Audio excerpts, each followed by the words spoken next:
What would you like there? Yeah. Oh, there you go.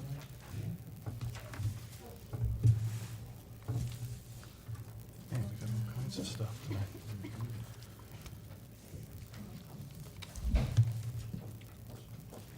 Sounds good, Joe. It looked like a three kind of week. Okay, I think we'll get started. Tonight's pre-council meeting for October 21st, 2021. Welcome, everyone. We're going to take things a little bit out of order tonight. We're going to jump down to communications, and we have Mr. Tim Sawyer of Barbara Thornton, and he's going to go over the Steve Lebanon fiscal statements for the year ending December 31st. So, Tim, I'll let you go ahead and take it from here. Thank you.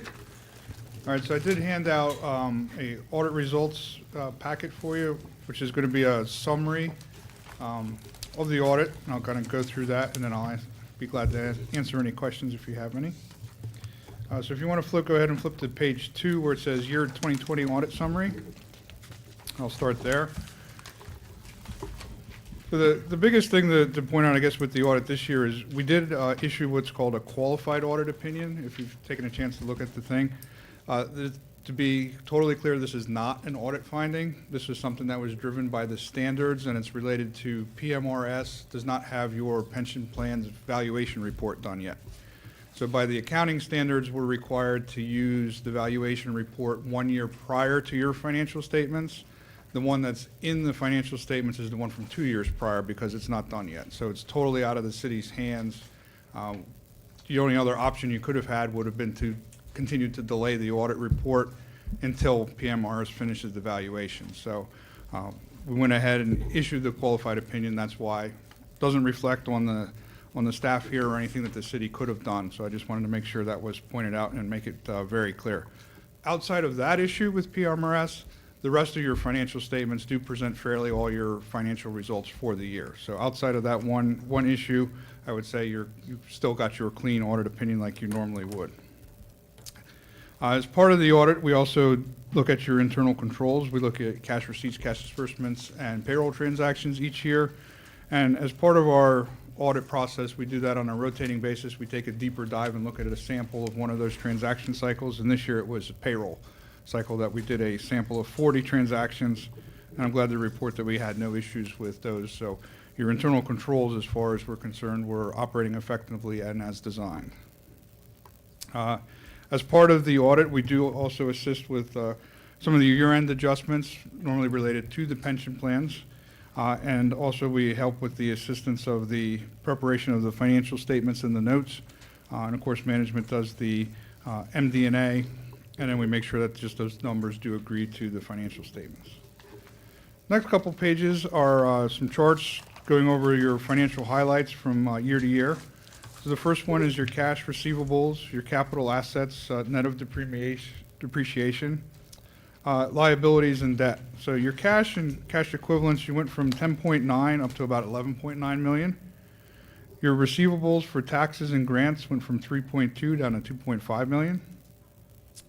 Your capital assets, net of depreciation, went from 48.7 down to 47.1, and that's really more just a factor of another year's depreciation. If you were to never add another asset, that number will continuously go down based on the depreciation. Your current liabilities were 1.3, they're now 1. And then your bonds payable is almost done. You have one more year to go on that. It was 95,000, it's down to 30. The next page shows your general fund revenues. Of course, your biggest revenue source is your taxes. They were 10.3, they were about 10.3 again this year. Licenses and permits, 600,000 each year. Fines and forfeitures were 600,000, down a little bit to 564. Your intergovernmental revenues, basically being grants, were 1.2 the year before, 1.1 now. Your charges for services from the city, 571 down to 478. Total other revenues were 113, then they were down to 78,000. So overall, your revenues took a little bit of a dip from 13.5 million down to 13.2 million in 2020. The next chart goes over your expenses. So these are kind of broken down into broad departments, if you will. So your general government was 879 to 809. Public safety was 9.8, down a little bit to 9.7. Public works was at 1.2, down to about 1.1. Culture and rec, 342,000, down to 314. Economic development, you really didn't have anything in that bucket in 2019 and only 34,000 in 2020. The miscellaneous expenses, 598 to 410. And then your debt service about even, 126 to 128. So your total expenditures were at just under 13 million last year, and it came in at about 12 and a half. So even though you saw the reduction in the revenue side, you were able to take steps to also reduce your expenditures. So you were still in a good shape. The next page goes over your fund balance. So your non-spendable is about the same, 58 to 76,000. That's really for if you have any inventories or prepaid items, they're non-spendable because the money's already been spent until they're used up.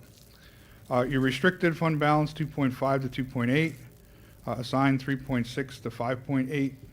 And unassigned from 5.5 down to 4.3. But overall, you can see there your total fund balance went from 11.8 in 2019 up to almost 13 million in 2020. So if you're thinking in a for-profit business, that would be your accumulation of profits. So you added to that total for the good year. So you're in good shape with your fund balance. Next chart shows your pension and Opeb liabilities. So the Opeb liability was at 43. It's now at 58. That has to do with that valuation. And that's a trend we've seen everywhere where there's been big jumps in the other post-employment benefits based on the valuations everywhere. And your net pension liability is 4.4. It's at 3.5. And again, remember that one PMRS plan didn't change. So it didn't, I'm sorry, that's the next one. The 2.349 for that one plan stayed the same. It didn't change.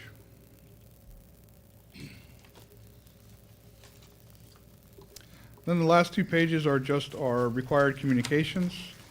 So as part of the audit every year, we issue our engagement letter, and we send out a planning memo with that, which basically kind of details out the schedules and information we need from city finance. I might mention the qualified opinion that we issued. There were no new accounting standards that the city had to adapt. There were also no uncorrected misstatements. Anything that we had to do related to the pensions and all, we shared with city finance, and those numbers are included in your financial statements. There were no material weaknesses or significant deficiencies that were identified. And then on the next page, the second bullet point there is the big one everybody likes to see. It's the fraud and illegal acts, and I'm happy to always tell you that based on our auditing procedures, we did not find any fraud or illegal acts. If we had, you probably would have already known. So that's good. But overall, outside of the one issue, outside of your control, very clean audit.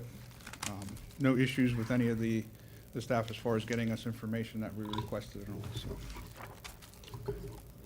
Anybody have any questions on the audit results or if you had a chance to read through the financial statements themselves? Any questions on the audit? No, great news, Tim. Thank you. Gentlemen, Thank you, Tim. anything? Okay. All right. And I'll open it up at this time. Laura, or any questions? How does the city of Lebanon compare with other municipalities that perhaps your firm audits? Are we on par in terms of things like that? It's hard to compare everybody because their finances and operations are so much different. But like if you're looking at their fund balance and all, with the amount of fund balance they have, they're in good shape. So if you were a teacher, what grade would you give the city? Thanks, Laura. Well, let's see what the answer is first, I guess. Well, normally, like I said, outside of that issue we had with PRMS, would have been what we would have called an unmodified or clean audit opinion, so they would get an A. So we can do the unmodified and clean. It's good news. Good question, Laura. I don't think I've had that one before. Well, it's understandable for non-financial people like. Okay. All right. Tim, thank you so much for coming in Thank and you. making that presentation. Sure, no problem. We If put you on anybody first does, in case, we put you on first, so if you wanted to, you're welcome to sit. I appreciate do it. the I got about a rest. 2-hour drive home, so. All right. Thank you very much. Okay. If anybody does think of any questions, let Sherry know, and she can have Helen get a hold of me, and we'll get you answered. Okay. Thank you. Everybody have a good night.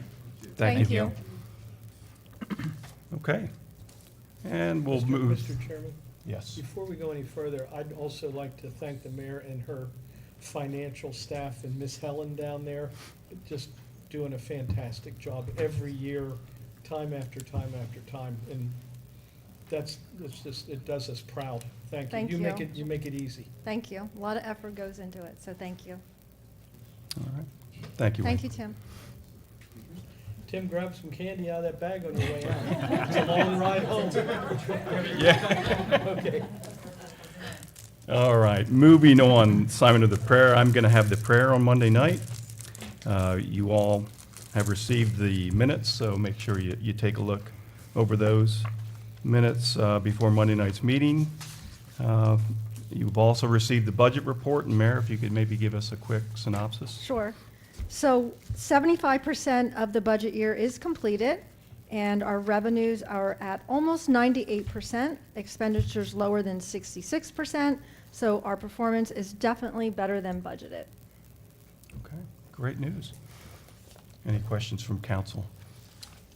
I just have a quick question. I mean, obviously, you're in full swing for planning for next year. When we look at tax revenues, it's not surprising to see real estate transfer taxes be significantly above Yeah. the norm. When you're planning for next year, I'm assuming we're planning for that to kind of head back to where it was, or you think that'll be a sustained increase moving forward? So we're going to do something in between what we budgeted and what actually came in. Okay, Yeah. all right, thanks, that's it. We do, I read a report in, I think it was the Central Penn Business Journal, that indicated in some areas of our region, they're starting to see a small, very small slowdown. I'm not necessarily seeing it here in the city yet. It's still most of the houses, unless there's something extraordinary with needing to be updated and maybe the price is a little bit higher than, but that would be like 1 or 2 houses that maybe are on the market longer than, a couple days to a week. But I'm still, and I drive around and I look at those for sale signs, and usually it's a pending and sold, within a few days. So I'm not seeing it here yet necessarily, but, and they talked about the number of houses on the market, that it went from like 600 and some to like low 700. So again, it's a very small slowdown, but it's still high for what we've been, seeing in the last couple of years. Okay, thank you. Mm-hmm. And any questions? Press? No? All right. Moving on, tonight we have Chief Reiner is going to give us a department update. Chief, the floor is yours. Thank you. I'm afraid I'm going to bore everyone compared to Commissioner's presentation last month.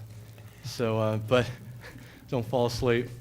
So I'm going to discuss our body cams. I don't know if anybody even realized that I had one on while I was sitting here, but so I do have it on.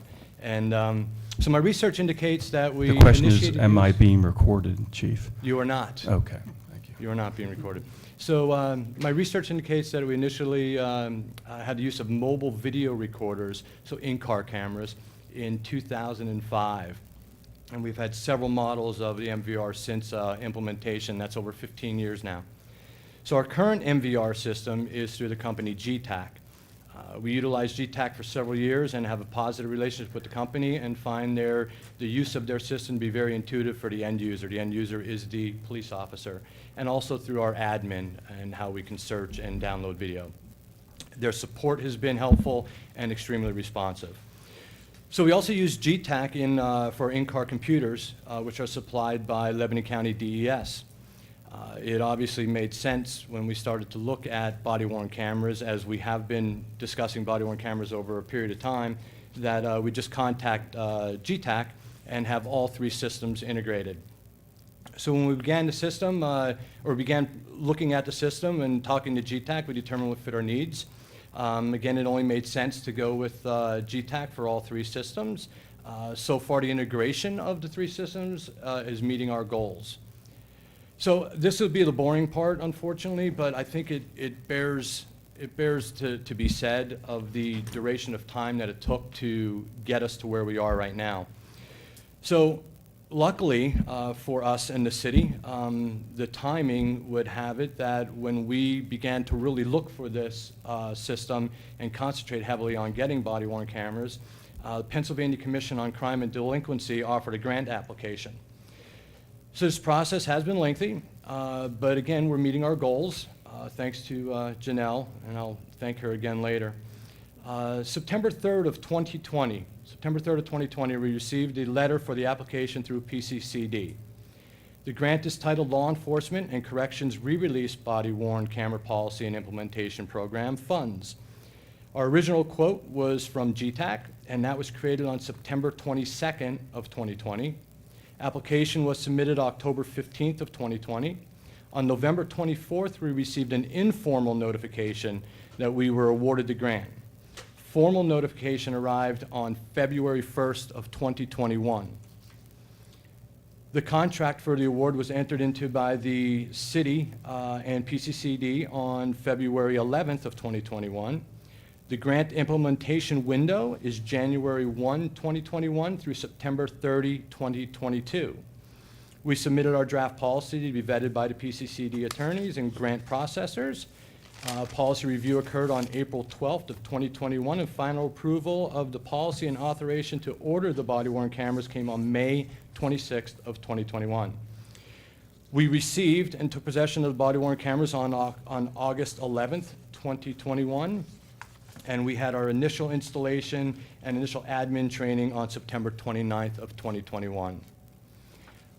Currently, we're in our training process for all of the end users. The end users are clearly the officers within the department, and plan to have every working officer trained in using the body-worn cameras by the end of November. So a little over a year from discussion to implementation may seem like a long time, but the grant approval process, as you saw, took quite a bit of time. And honestly, without the grant, this purchase probably would have never been able to happen, or would have been nearly impossible. The total cost of the system is over $62,000, and that's only the upfront cost. By PCCD awards, there were 72 initial applications, and we were one of 17 awarded. So this is where I thank Janelle Mendoff for her involvement in the process. She was a huge asset to the application process, and I'm grateful for what she's done. And she gets high remarks through PCCD. So every officer will have their own body-worn camera and will be responsible for its care. Obviously, they will remain in the department when the officer is not working. The videos will be restored on a cloud, and our MVR recordings will be stored with the body-worn camera video. So the MVR is currently, it was being stored on a server, but now it's all going, because again, the integration process, it all goes to one cloud storage area. So the unfortunate aspect of this is that after the first year, we need to continue to pay for the storage of the cameras, and that will be about $30,000 a year. The life expectancy of this camera is about 5 years. We have a warranty of 3 years on all of our equipment. So I'll give you a brief overview of this camera. Obviously, you can see it's pretty small, somewhat inconspicuous. I can make it even more inconspicuous by sliding this button over, which covers the green light. So I'm in what's called Covert Mode right now. Same way, you know, for tactical purposes, you know, my light indication, my display on my radio is turned off. So if I'm in a low lit area, or I'm trying to secrete myself from somebody, my light will not light up on my radio. So the same thing can happen for your body-worn camera.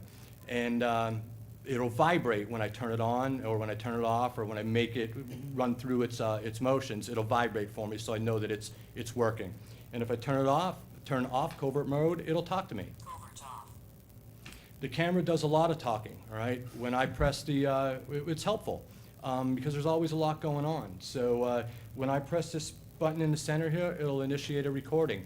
When I have it in this mode that it is in currently, which is called the standby mode, which the green light is lit, it will begin recording immediately. All I have to do is tap the button, it'll begin recording immediately, and it also backs up video, not audio, but backs up video for 30 seconds.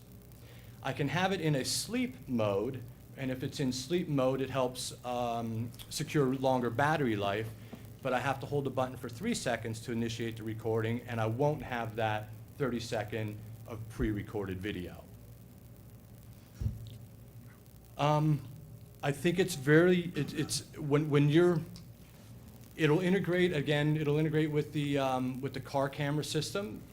It's a very simple process for the officer, but unfortunately, I guess maybe for an officer such as myself who is not tech savvy, it might be a bit more cumbersome for me than what it would be for some other guys, okay? That's just the natural aspect of it. A lot of our guys are very good with tech, so this will become an easy process to take it off of the charger. Each officer has their own body-worn cam, which is labeled on the back with their badge number.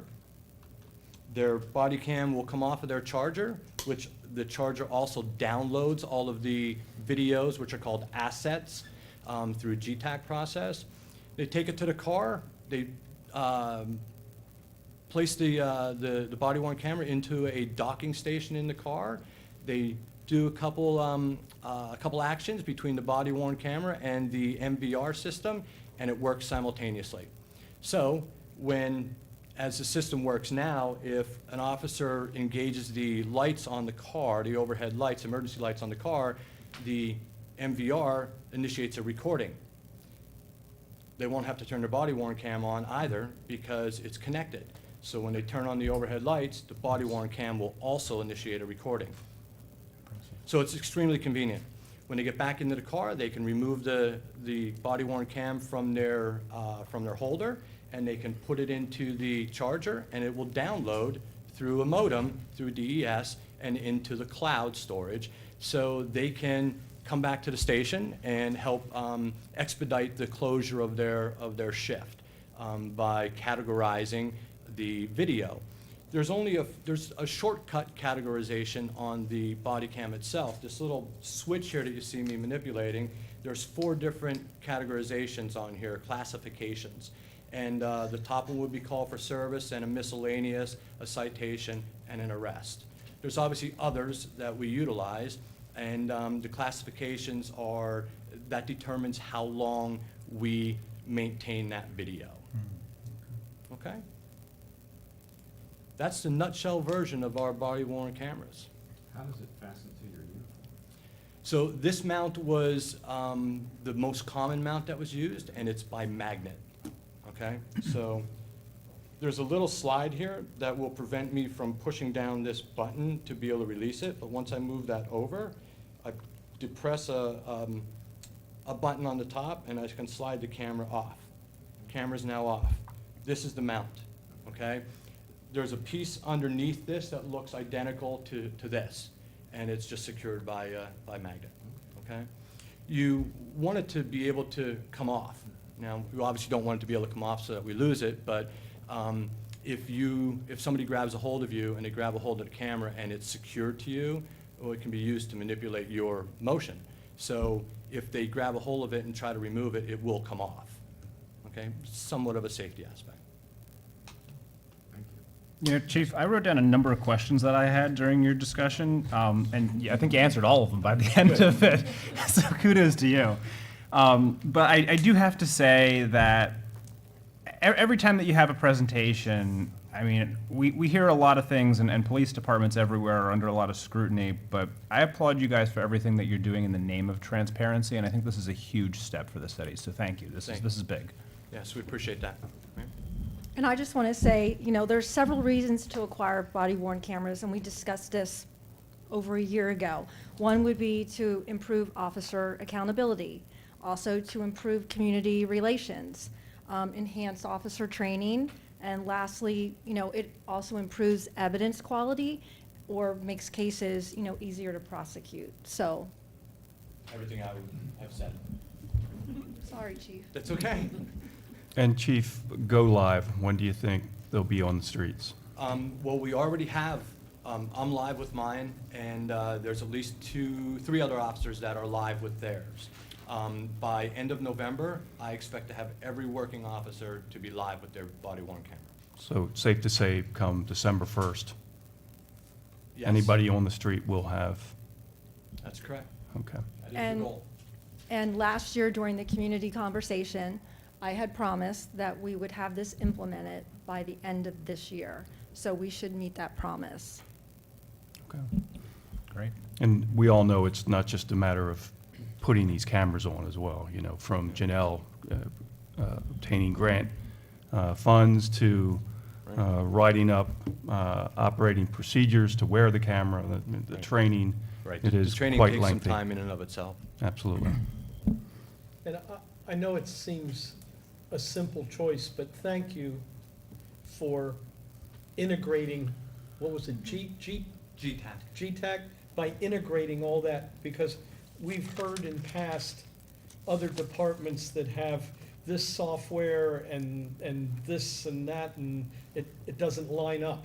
So this is awesome that we're able to just move right into that, really smooth, and really just, instead of giving it this amount, we've got this amount of information and quality right out of the gate. So thanks for being diligent to do that route. And just remember, when it comes time for budget next year, and I show you the amount for cloud storage, everybody doesn't faint. What is it? Is it a 7-year retention? Is that pretty much standard for a lot of this stuff, or? No. It's, Yeah, okay. it can be forever, okay? But there's not a video will not be deleted with any less than 100 days. So every video will stay at least 100 days. But depending on the crime, it depends on the retention policy. Okay. Sorry. We couldn't afford to keep it for 7 years. Well, yeah, video storage is expensive. Yeah. I'm well aware of that. Okay. Yeah, And- and I'm sorry, Chris. No. Are they turning it on for every encounter with a person? No. So if I come into the market to meet Wayne Carey and purchase some candy, I need not turn it on, okay? If I come into the market, and this is in our policy, if I come into the market and I meet with Wayne Carey and Wayne Carey begins to give me a complaint, or I turn you turn our conversation into an investigatory conversation, or it becomes arguing conversation or an arguable conversation, then I will initiate the recording. Okay, good. Chief, when you're on a call and the camera's on, is there any expectation that you will let those that you're encountering know that they are on cam? So we do not have to. However, under certain circumstances, it would be beneficial to us to allow people to know that we're recording our conversation or our interaction on my body-worn camera. So that's going to be, to implement that's going to be Yes. Yes. it will totally take new time. for the officers, Yeah, there will be a learning curve. There's no doubt about that. Okay? But what you're telling us is that they don't have to. You do not have to tell the public that that camera is on, correct? That's correct. Okay. You do not have to. All right. Any other questions from council? Okay. Any? Bookkeeping questions for you. I'll try to answer. Whenever the body-worn cameras are activated, it's automatically audio and video simultaneously. Is that true? Yes. Okay. And I think you mentioned that when a police car activates its lights, the body-worn camera comes on. Yes. I assume that, or should I assume that there are other ways for the officer other than that occasion to manually activate it? Yes, just by pressing the Press button. a button. Okay, okay. When we're fully implemented by December 1st, how many officers total will have the body-worn cameras? Every officer that's working. So Okay, how- 41 officers. 41 officers, okay. We have 41 cameras. Okay. Okay, and we have policies here, okay. And so it'll cost the city roughly $30,000 a year going forward for cloud storage, for the data. Is that correct? Yes, so Okay. we're good until September of next year Okay. with, Are we, the are we cost. already incurring a similar charge for video from the vehicle mounted cameras? that's on a server. And So- we- But it's all gonna go into the cloud then? Mhm. is- Right, Because right. the system will be integrated? right. Mhm. Okay, thank you. The But we're end- not, but we're not losing, so you know, we're not losing the video that's on the server. Right, right. That's maintained. Okay, And will fall off, the videos will fall off under the retention policy right, that we have. okay, and that's, The NVR is the dash cam, right? Is that, Correct. okay. And that, does that roll all the time or only when they activate the lights? Only, well, so it's recording all the time, but it's not recording to, it's an overwritten recording, Okay. okay? So it is always on, and we can create an event, all right, where you can pull video from it. There won't be any audio, but there will be video. But that's, again, depending on the use of the car, that video is not there very long. Because again, we can only At least hold for the so whole much. shift though? Yes. Okay. Yes. Is the body cam color or black and white? Oh, no, it's full color. Full color, audio and video? Yes, it's beautiful video, actually. And just to, so, as Chris said, so when they activate the Sorry, lights. is that the wrong terminology? Not from a cop, I guess. Right. It's quality image. And so, elegant. Yeah. you said there are these 4 switches on the camera, For 4 classifications. classifications. But that's a manual switch that the Yes, so officer has to do? when I'm done the recording, it will ask me, it'll talk to me and ask me to classify it. Oh, okay. So I can manipulate that at that time, classify it, press the button to confirm it. And if I change it, or I don't, or if I need to change it after the incident, or if I don't classify it, it's unclassified till I get back to the department, log into the system, and then I can classify it. That's what I thought, I'm like, they're sitting there switching things before, No. before they start, so they do that after. Yep, you So they can. just record and then they classify. Okay, gotcha. Your policy says, when permissible under Pennsylvania law, officers shall activate the body worn camera to record contacts with citizens in the performance of their official duties pursuant to this policy. It is permissible under Pennsylvania law. But are they going, but you're saying they're going to, are they always going to try to seek a person's permission to record? No, we don't have to. You don't have to. Right, right. So we I don't mean, I'm have just to. And wondering, no, why is that even in the policy then? If you don't have to, why do you even have it in the policy that when permissible, Well, because, officers shall activate? because laws change. So as laws change, we have to update it, Okay. update the policy. Okay. Is that the mount? Is that where every officer wears their? Yes. Now, it may change for a taller officer like myself. You know, I have a different view of Well, that's what I was wondering. If you are. people, so. If you are engaging the video with somebody tall like Commissioner Troutman, You'd it be looks like all surprised. you're gonna get is his No, best at. It's a much wider view. Yes, it's a wider view. Okay. So it's, it is. Out of control now. It is a wide view. This So meeting back to there's- order. Yes. So it works for most all staff. Okay, I was wondering about that. That's immediately, I was like, wow, that's kind of No. low. No, but I have it low because, so, when you stand up and it's there, if I had to unfortunately pull my firearm out, you still want to be able to see what's in front of you. So when I put my arms up like this, you can still see underneath my hands. If it's too much higher, the video will be blocked by my hands. Mhm. So we're trying to prevent that from happening. Okay, So this is a good spot where we're working around and it's a good view of the complete scene. okay. But it will change a little bit for the officer stature. And how, you said Lebanon PD was one of 17 awarded out of how many? 72. 72, thank you. Get that. All right, cool. Yep. Yay. Chief, one other question. So we're looking at a 5-year lifespan on these cameras. How much one camera goes for Do you have I'm not trying to stump you on this, I'm just No, you're curious good. what a camera costs, since we're going to be Because looking we at. were working in lots, so.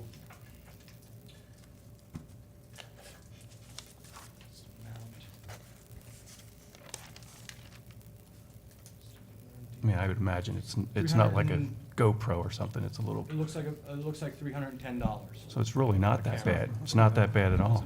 Well, It's, but it's all the added fees that come with it. Sure, no, I'm just looking at the fact that in 5 years, we're gonna be looking at starting to replace.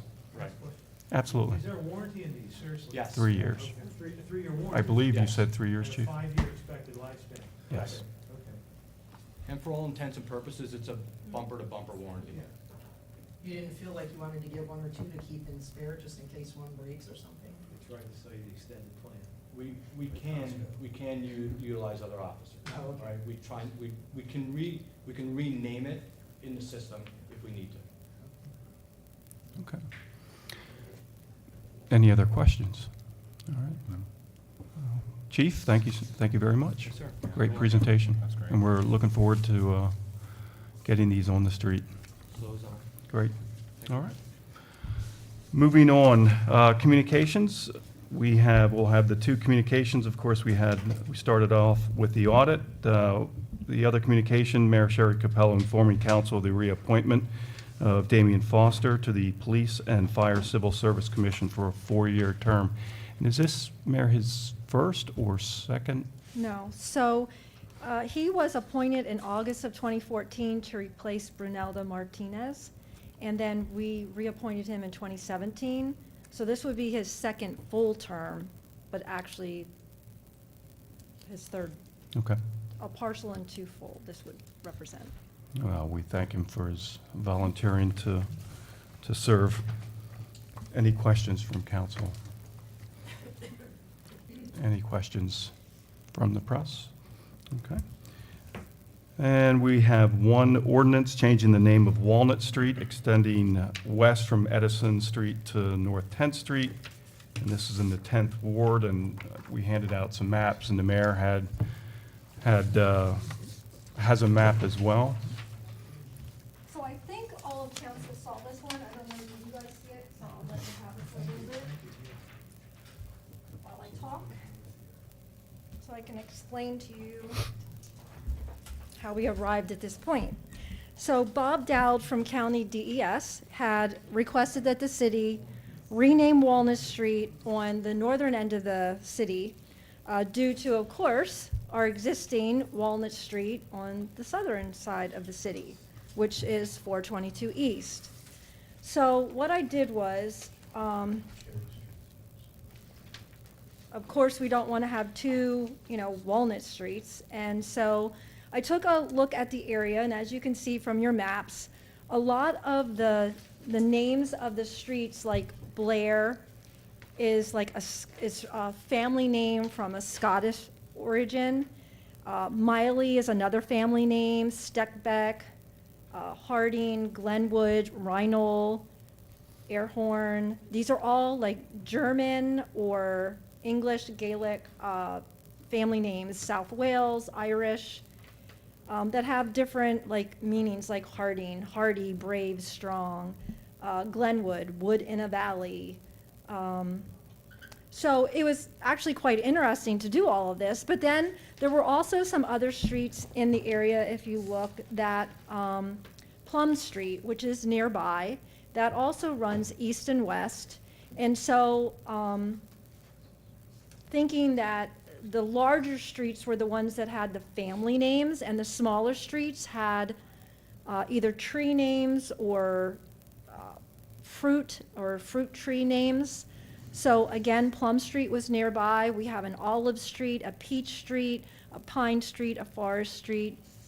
So I was trying to look at things similar to Plum that did not exist, and we came up with Apricot Street. And that's why we went with that, because you try to, in a region, stick to similar or comparable names. So if you're saying, hey, Steckbeck Street, other German names would be in that general vicinity. So if you're trying to place a street. So that, again, is why we picked Apricot. And if you look at the map, this would be going from, and there are, to my knowledge, no houses that actually utilize this as a primary access point or face Walnut. There are a couple pieces of vacant land, so I'm assuming that maybe Mr. Dowd was, thinking to the future. But this would be going from Edison on the east, which Edison is 1 street west of 8th Street. So Edison to 10th Street, Straight. and it would run east and west. And most of this is, there's only a portion of it, probably one block that's actually paved. The rest of it is grown over and, So there is no one who is actually a resident that uses this street as their address? No. No. So it won't involve anyone changing their checks or any accounts. in It's this. mainly for probably emergency purposes or Exactly. future planning purposes. If you had someone that just reported that address, of course, you cannot have 2 Walnut Streets.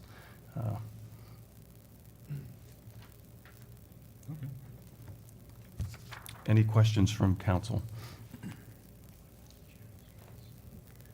And from the So- press? So, do I understand that only a portion of this street is actually visible if you're standing there? The rest is basically an unopened grass street, like we have a few other in the city? Yeah. Okay.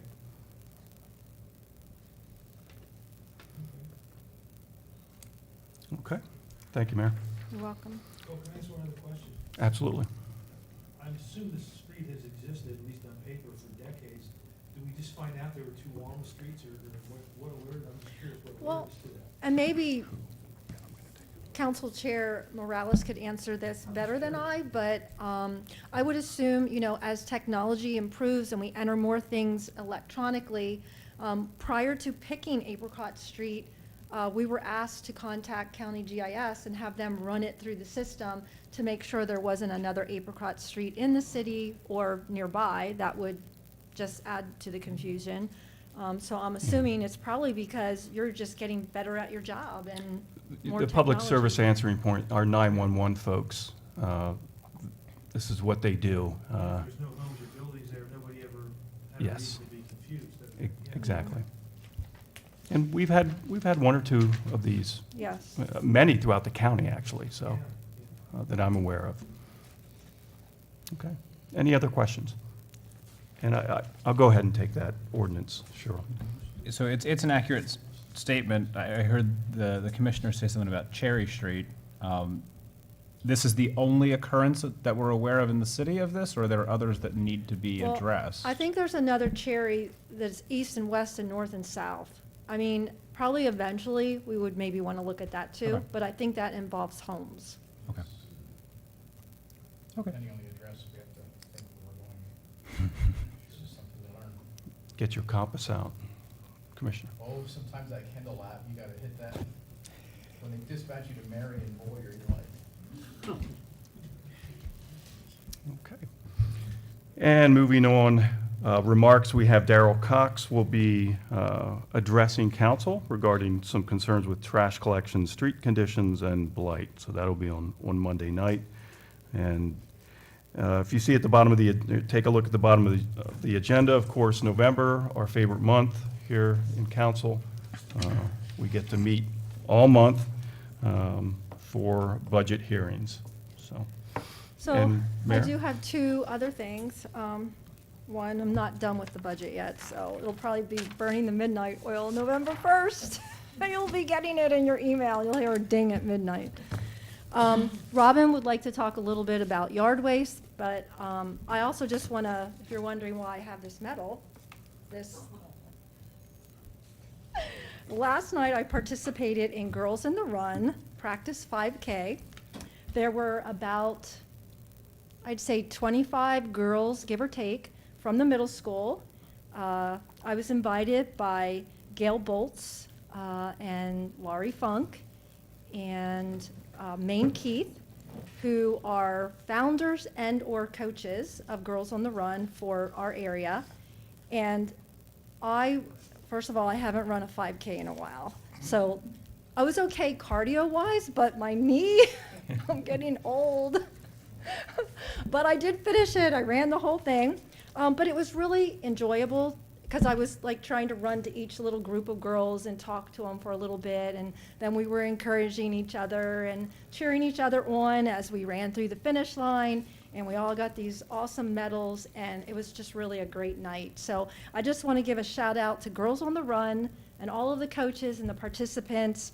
It's a great program to help mentor young women in our community and to kind of empower them to think big and aspire and never to give up, you know? And just a very wonderful program, and I commend the ladies who run and organize it and oversee it. And their big race is coming up soon, so we have to keep practicing. Well, thank you for representing us, Yep. Mayor. Robin? Robin? Green waste is currently in process. Green waste was to be out by 7 a.m. Monday morning. So they're in the process of collecting. I want to remind residents again, we've been putting information out since I'm here for 8 years now. We're still having a lot of issues where they go to pick up green waste and they're allocated one pickup truck size load per household. And we had a couple properties where there were entire trees that were taken down and put out on the curbside. So, you know, that is not the intent of what our staff can do. It's, you know, to help our residents get rid of the normal garden waste and a few tree trimmings and, you know, things like that, but not land clearing. So I just want to put that out as a reminder. And also, leaf collection is a separate collection, which begins November the 1st and will run through December the 5th, weather permitting. And that is leaves only. So it is very important. No To grass. get rid of our waste where it goes, which is why it's important that it's separated. So The biggest reason is, right now, you know, we can get this disposal for free. But if we mix yard waste and leaves, then the company will not take it, and we would end up having to pay to take it somewhere else. So this is ultimately helping the taxpayers. So that's why it's extremely important. Please do not put your leaves out with yard waste, and then when yard waste is done, it just has to be leaves. And believe me, they will cut us off, and we will have to pay to dispose of it. So it's extremely important because they create mulch and do composting, so they have to be able to mix so many leaves with so much yard waste, with so much whatever, and they can't have it mixed up. It messes everything up, so Yeah, it's really important. It actually is a formula that they use because the leaf Decays. decays and helps with the whole process. So if they have too many leaves, they're gonna have hot mulch and fires, and which has happened in several times. So I just would ask residents to please follow the rules. It's been out on social media, thanks to Janelle, and it's been on our website, thanks to Cheryl. So, you know, we've been really trying to keep it out there as a reminder to people to follow the rules, because it is for a reason. And it's a great service the city provides, and folks look forward to it every year, so. And also in the leaf piles, please don't put bricks and, you know, hide, not on purpose, but tree stumps or whatever that, you know, branches, ornamental grasses, because it will damage the equipment. And when our equipment gets damaged, it's not just a $20 part. We're talking about thousands of dollars. So, and again, then that comes out of the taxpayer's pocket. So, you know. Plus, we get behind schedule because the Yeah. equipment's sidelined until it's repaired. So we're just trying to do our best to be efficient and effective at the job at, you know, the least possible cost to the taxpayer. So please help us. All right. Thank you, Robin. All right. Any questions or any concerns from council at this time? Okay. Hearing none, we'll see everyone Monday night at 6:30. Thanks for joining us. Thank you.